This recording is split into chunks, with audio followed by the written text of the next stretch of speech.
Hello students, हम इस video में आज एक्टिव और पैसिव वॉइस के बारे में पढ़ने वाले हैं जो आपके कोर्स से रिलेटेड है। एक्टिव पैसिव क्या होता है ये हमने पिछली बहुत सारी क्लासेस में जाना है, फिर भी मैं आपको बता दूं कि बोलने के इंग्लिश में दो तरीके हैं। एक एक्टिवली जहां पर हम सब्जेक्ट को मेन रखते हैं और एक पैसिवली यानी कि जहां हम ऑब्जेक्ट को मेन करते हैं। ज़्यादा हम डिटेल में अभी इसके बारे में पढ़ेंगे। साथ ही ये बहुत सारे टेंसेस के अंदर बनता है। जितने भी हमारे टेंसेस होते हैं उनमें हमें एक्टिव और पैसिव देखने को मिलेगा, कुछ में नहीं होता है। क्यों नहीं होता उसके रीजन भी हम जानेंगे।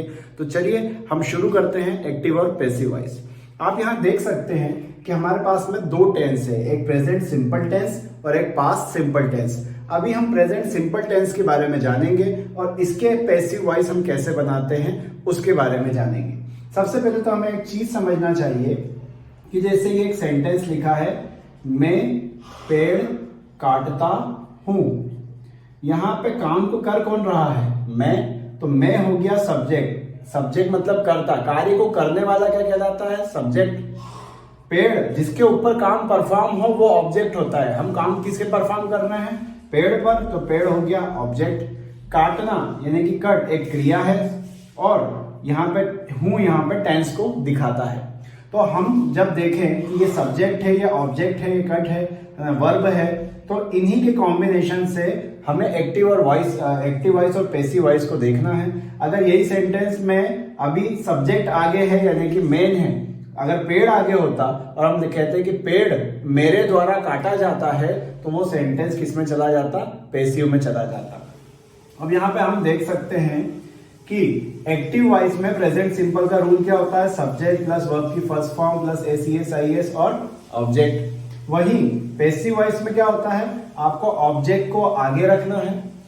टेंस प्रेजेंट है इसलिए हम क्या लगाएंगे? Is am are. और हमेशा पैसिव में वर्ब की थर्ड फॉर्म ही आती है, इसके अलावा और कोई फॉर्म नहीं आती है। बाय द्वारा शब्द के लिए और सब्जेक्ट किसके द्वारा यानी कि सब्जेक्ट कौन है उसके द्वारा यह काम किया जा रहा है। फॉर एग्जाम्पल हमारा पहला सेंटेंस है, शी टीचेस इंग्लिश। यह हमारा एक प्रेजेंट सिंपल टेंस है जहां पर यह सब्जेक्ट है, वर्ब है और ऑब्जेक्ट है। हमें क्या करना होगा? सबसे पहले ऑब्जेक्ट रखना होगा। ये हमने रखा इंग्लिश। अब इंग्लिश सिंगल है, सिंगुलर है, इसलिए क्या लगेगा? इज। टीच की थर्ड फॉर्म टॉट, बाय और शी बदल जाएगा हर में, और इस तरह से ये पैसिव में चेंज हो जाएगा। इंग्लिश इज टॉट बाय हर। इसी तरह से आप देखेंगे वी टेक टी, यहाँ पे टी ऑब्जेक्ट है, इसे पहले लिया जाएगा। टी चाहे सिंगुलर है इसलिए इसमें इज लगेगा। टेक की थर्ड फॉर्म होती है टेकन, बाय और वी बदल जाएगा अस में। और इसी तरह से मोहन रीड्स बुक, तो बुक इज, रीड की थर्ड फॉर्म भी रीड ही होती है लेकिन उसे पढ़ा रेड जाता है। Book is read by Mohan. तो इस तरह से प्रेजेंट सिंपल टेंस के पैसिव वॉइस बनाए जाते हैं। अब हम देखते हैं कि पास्ट सिंपल टेंस के पैसिव वॉइस कैसे बनाए जाते हैं।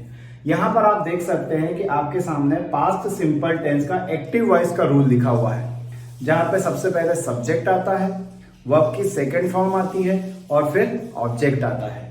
अब यहाँ पे इसका पैसिव बनाते हैं तो ऑब्जेक्ट को पहले लिया जाता है, क्योंकि ये पास्ट टेंस है इसलिए वॉज या वर का यूज होगा। वर्ब की थर्ड फॉर्म, क्योंकि मैंने बताया आपको कि पैसिव वॉइस में हमेशा ही वर्ब की थर्ड फॉर्म का ही यूज होगा। बी वाई बाय का यूज होगा और देन सब्जेक्ट का यूज होगा। फॉर एग्जाम्पल यहाँ पे सब्जेक्ट है ये, वर्ब है ये और मी है आपका ऑब्जेक्ट। तो मी की जगह आपको लेना होगा आई। आई के साथ आएगा वॉज, वर्ब की थर्ड फॉर्म चीट की चीटेड और चीटेड ही होती है, ये सेकंड है यहाँ पे। आई वॉज चीटेड बाय और यहाँ पर ही है और ही का हो जाएगा हिम। इस तरह से ये पैसिव वॉइस में चेंज हो जाएगा। अब है समवन स्टोल माय पर्स। यहाँ पे माय पर्स जो है वो ऑब्जेक्ट है, स्टोल वर्ब की सेकंड फॉर्म है और समवन यहाँ पे आपका सब्जेक्ट है। किसी ने मेरा पर्स चुराया। अब यहाँ पे ध्यान रखिए, आपको सब्जेक्ट नोन होकर भी अननोन है, क्योंकि आपको पता तो है नहीं ना कि पर्स किसने चुराया। जब हम ये कहेंगे कि माय पर्स वॉज, स्टोल की third form stolen by someone, आप चाहे ये लगाओ चाहे मत लगाओ, आप इसको मेंशन करो चाहे मत करो, कोई फर्क नहीं पड़ेगा, क्योंकि समवन हमको पता तो है ही नहीं कि किसने चुराया है, तो उसको मेंशन करना भी इतना इंपॉर्टेंस नहीं रह जाता है। और आखिरी जो है वो रोहन किल्ड राज, तो यहाँ पे राज वॉज, आपने ऑब्जेक्ट लिया, सिंगुलर था इसलिए वॉज लगाया, किल्ड थर्ड फॉर्म भी किल्ड होती है बाय रोहन। तो इस तरह से हम प्रेजेंट सिंपल और पास्ट सिंपल के एक्टिव और पैसिव वॉइस बनाते हैं। चलिए हम नेक्स्ट टेंसेस की ओर मूव करते हैं। तो स्टूडेंट्स, यहां हमारे सामने नेक्स्ट हमारे पैसिव वॉइस हैं, जहां पर प्रेजेंट कंटिन्यूअस टेंस और पास्ट कंटिन्यूअस टेंस अब हमें पढ़ना है। तो चलिए स्टार्ट करते हैं। हम जानते हैं कि प्रेजेंट कंटिन्यूअस में एक्टिव वॉइस का जो रूल होता है वो सब्जेक्ट, उसके बाद इज एम आर, वर्ब की आईएनजी फॉर्म और ऑब्जेक्ट का यूज होना होता है, जैसे कि रोहन इज प्लेइंग क्रिकेट।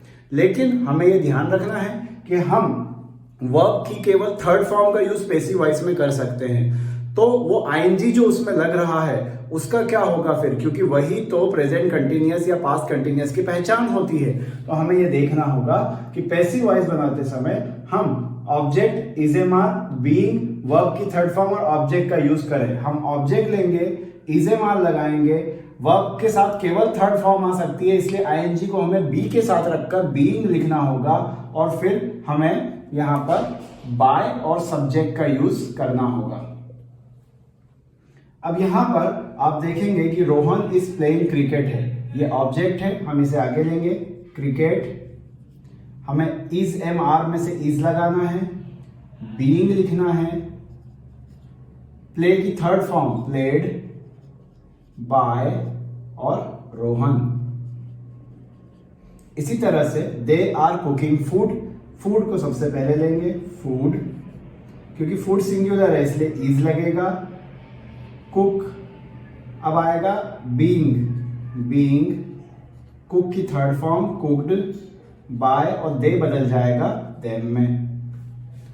इसी तरह से हम यहां पे देखें तो पास्ट कंटिन्यूअस में इज एम आर की जगह किसका इस्तेमाल होता है, वॉज वर्ब का। जैसे कि वी वर वॉचिंग मूवी, हम यहां देखेंगे कि मूवी को पहले ले लिया जाएगा, मूवी, क्योंकि सिंगुलर है इसलिए वॉज लगेगा, और बीइंग आएगा, वॉच, वॉच्ड, बाय और वी बदल जाएगा अस में, तो movie was being watched by us. इसके अलावा जैसे हम एक और सेंटेंस ले लेते हैं, U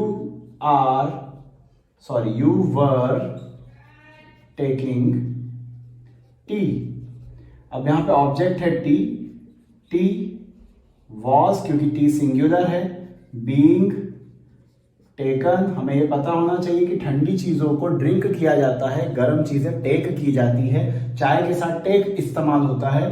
T was being taken by और यू का यू आ जाएगा।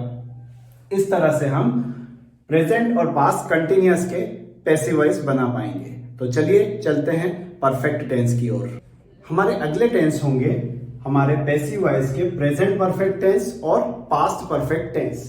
तो हमें यहाँ पे ये समझना होगा कि ये जो परफेक्ट टेंसेस हैं इसमें जो रूल यूज होते हैं उसमें देखिए हैज हैव के बाद ऑलरेडी वर्ब की थर्ड फॉर्म आ रही होती है, और पैसिव में भी हमें वर्ब की थर्ड फॉर्म ही लेना होती है। तो अगर हम एक्टिव और पैसिव के रूल बिल्कुल एक जैसे कर देंगे तो पहचान में कैसे आएगा कि कौन एक्टिव है और कौन पैसिव। इसीलिए वर्ब की थर्ड फॉर्म से पहले बीइंग का इस्तेमाल पैसिव वॉइस में हर तरह के परफेक्ट टेंस में आपको देखने को मिलेगा। अब यहां पे आप देखिए शी हैज सीन ताजमहल लिखा हुआ है, आपको ऑब्जेक्ट को पहले लेना होगा, ताजमहल,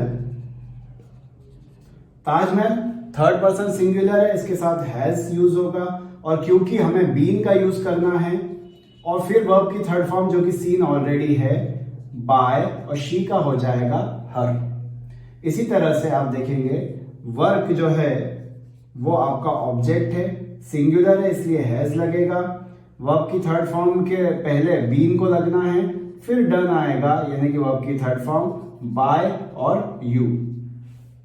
इसी तरह से आप देखेंगे कि यहां पर है ना जो रूल होता है उसमें हैड का इस्तेमाल होता है पास्ट परफेक्ट में, चाहे वो एक्टिव वॉइस हो चाहे वो पैसिव वॉइस हो। जैसे कि यहां लिखा हुआ है म्यूजिक, हमने लिखा music had been heard by और वी बदल जाएगा अस में। और इसी तरह से हमारा लास्ट वाला जो होगा जिसमें सॉन्ग ऑब्जेक्ट है, song had been listened by I बदल जाएगा मी में। और इस तरह से हमारे जो पास्ट परफेक्ट टेंस के पैसिव है वो भी समाप्त हो जाएंगे। अभी तक हमने present simple, past simple, present continuous, past continuous, present perfect और पास्ट परफेक्ट के जो एक्टिव और पैसिव वॉइस के रूल्स है वो देख लिए हैं। हमें अब continuous tenses, continuous perfect continuous tenses है उसकी बात करना है, साथ में हमें फ्यूचर के भी देखना है। तो चलिए उस ओर मूव करते हैं।